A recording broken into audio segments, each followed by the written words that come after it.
विधानसभा 2022 की तैयारियां ज़ोरों शोरों से चल रही हैं और तमाम ही प्रत्याशी मैदान में आ चुके हैं।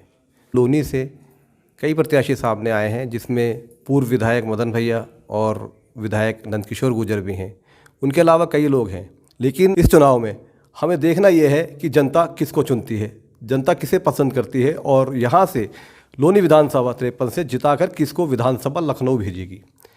तो आज हमारे साथ मौजूद हैं भाजपा से त्यागपत्र देकर आने के बाद पूर्व चेयरमैन रंजीता धामा जी। हम उनसे जानेंगे यहाँ के हालात के बारे में, वो उन्होंने त्यागपत्र क्यों दिया भाजपा से, उसके बारे में। स्वागत है रंजीता जी। थैंक यू भैया। तो मैडम, आपका जो त्यागपत्र देने का क्या कारण है?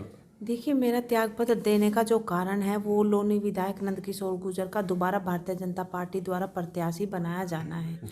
क्योंकि आज जो मेरे पति जेल में हैं वो लोनी विधायक नंदकिशोर के राजनीतिक षड्यंत्रों के तहत आज जेल के पीछे है और दोबारा से उन्हीं को प्रत्याशी बनाया जाना, ये मेरे लिए मैं कहूँगी कि बेहद दुखद बात है। अगर दोबारा से वो विधायक बन जाते तो आज तो मेरे पति जेल में है, कल मेरा पूरा परिवार जेल में होता। कोई भी महिला ये नहीं चाहेगी कि उसका परिवार बिना वजह वो सजा भुगते जो उन्होंने की ना हो। तो इसलिए मुझे निर्दलीय उनको हराने के लिए और खुद चुनाव जीतने के लिए मैदान में आना पड़ा।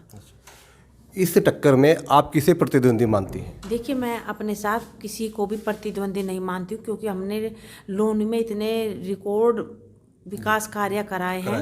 क्योंकि लोनी की जनता बहुत समझदार है और वो मुझे इतना विश्वास भी है कि लोनी की जनता विकास कार्यों को देखकर अपना विधायक चुनेगी। आपको क्या लगता है 2017 में जो जनता का सहयोग और वोट आपको मिला था, जो समर्थन मिला था, तो भाजपा छोड़ने के बाद वो कायम रहेगा? बिल्कुल, क्योंकि ऐसी बात नहीं है। देखिए, भारतीय जनता पार्टी में अकेली मैं त्रस्त नहीं हूँ। लोनी में और भी बहुत से ऐसे भारतीय जनता पार्टी के कार्यकर्ता हैं जो लोनी विधायक से पीड़ित हैं, त्रस्त हैं और वो प्यार से नहीं बल्कि लोगों को डरा धमका कर कार्य करवाना चाहते हैं। और पार्टी की ये भूल भी है कि उन्हें प्रत्याशी बना दिया। इसका नुकसान भी भारतीय जनता पार्टी उठाने वाली है। अभी कुछ दिनों पहले एक स्टेटमेंट सामने आया था नंदकिशोर गुर्जर जी का। उन्होंने कहा था कि ना यहाँ अली रहेगा ना बाहुबली रहेगा, यहाँ सिर्फ बजरंगबली रहेगा। आपकी क्या राय है इस पर? देखिए, लोनी विधायक जो इस तरह के स्टेटमेंट देते रहते हैं, ये उनकी मानसिकता का परिचय देता है। ये भारतवर्ष सबका है, सब इसके निवासी हैं। और ये जो इन्होंने एक नारा दिया, इस पे चुनाव आयोग ने तुरंत एक्शन भी लिया है। और जो चुनाव आयोग को गलत लगा तभी उन्होंने एक्शन लिया। जो चुनाव आयोग ने इसका अर्थ निकाला है वही सेम अर्थ मेरे लिए भी है। इस तरह करके ये सोचते हैं कि मैं चुनाव जीत जाऊंगा। तो चुनाव अकेले एक जाति से चुनाव नहीं जीता जाता। जब 36 बिरादरी के लोग साथ आते हैं तब प्रत्याशी चुनाव जीतता है। प्रदेश के हालात बहुत ख़राब हैं। भाजपा सरकार में कानून जो है वो बहुत ज़्यादा तोड़ा गया है, संविधान की धज्जियाँ उड़ाई गई हैं और एक समुदाय पे, अल्पसंख्यक समुदाय के ऊपर बहुत ज़्यादा जुल्म ज़्यादती हुई है।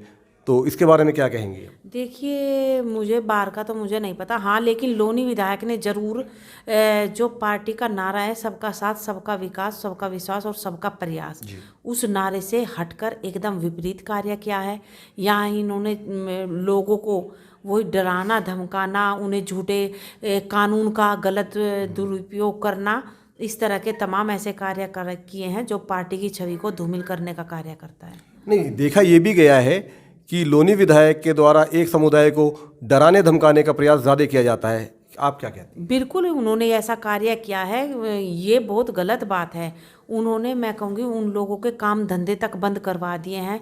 और लोनी की जनता इसीलिए मन बनाकर बैठी है कि हमने बड़ी भूल की थी कि ऐसा विधायक चुना जो केवल एक जाति विशेष के लिए कार्य करे। ये ठीक नहीं है। ये लोनी, इसमें सभी 36 बिरादरी के लोग रहते हैं। भारत, मैं कहूँगी पूरे भारतवर्ष के, चाहे बंगाल हो, बिहार हो, हर राजस्थान हो, हिमाचल प्रदेश से भी कहूँ, मैंने हर ज़िले से यहाँ लोग आकर रहते हैं। और ये लोनी, मैं कहूँगी कि मिनी भारत है। और यहाँ पर जो मुझे लगता है कि जो सभी जातियों को, सभी धर्मों को साथ लेके चलेगा वो ही आगे बढ़ेगा, नहीं तो उसका किस्सा वहीं ख़त्म हो जाएगा। आप अगर लोनी विधायक बनते हैं तो आपकी प्राथमिकता क्या रहेगी?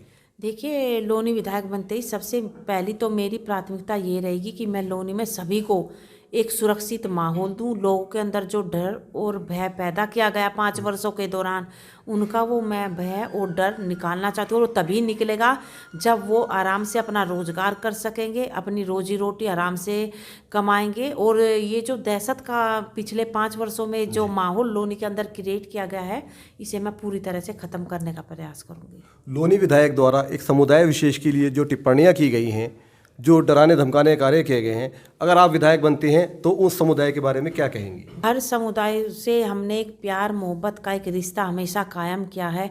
एक तरफ जहाँ लोनी विधायक का तो आपको पता है कि अनाप शनाप टिप्पणियाँ भी करते हैं। पिछले दिन उन्होंने जब बकरीद थी तो ये कहा था कि अगर तुम्हें बलि ही देनी है अपने बच्चे की दे। ये बहुत ही निंदनीय, इनके जो बयान होते हैं बहुत निंदनीय होते हैं, क्योंकि हर समाज का, हर धर्म का अपनी परंपराएं होती हैं, रीति रिवाज होती हैं, उसके हिसाब से ही वो अपने रीति रिवाज और धर्म को मनाते हैं। हमारा, मैं कहूँगी कि हम सबको अपने धर्म का पालन करना चाहिए, लेकिन दूसरे धर्मों का सम्मान भी हमें साथ साथ करना चाहिए। मैडम, एक बात आपसे और जानना चाहूँगा, तीखा सवाल है। सवाल ये है कि अगर आप विधायक बनती हैं और प्रदेश में भाजपा की सरकार बन जाती है, उस स्थिति में आप क्या करेंगी? देखिए, जब लोनी की जनता मुझे, चूंकि लोनी की जनता मुझे विधायक चुनेगी, मैं निर्दलीय प्रत्याशी के रूप में आई हूँ, कोई सी पार्टी से अभी मेरा कोई नाता नहीं है, और मैं लोनी में सरकार कहीं की भी आए, लेकिन लोनी की विधायक तो अगर बनूंगी तो मैं ही तो रहूंगी, तो मैं लोनी के हित के लिए हर वो कार्य करूंगी जो लोनी की जनता मुझसे अपेक्षा रखती है। तो ये थी रंजीता धामा जी, चेयरमैन लोनी, और ये हमें बता रहे थे जो मामलात हैं लोनी के, जो स्थिति ख़राब है, जो एक समुदाय को डराने धमकाने के कार्य हो रहा है, ये उस सारी समस्याओं को ख़त्म करके एक निष्पक्ष काम यहाँ से कराएंगी, और ये इनका वादा है।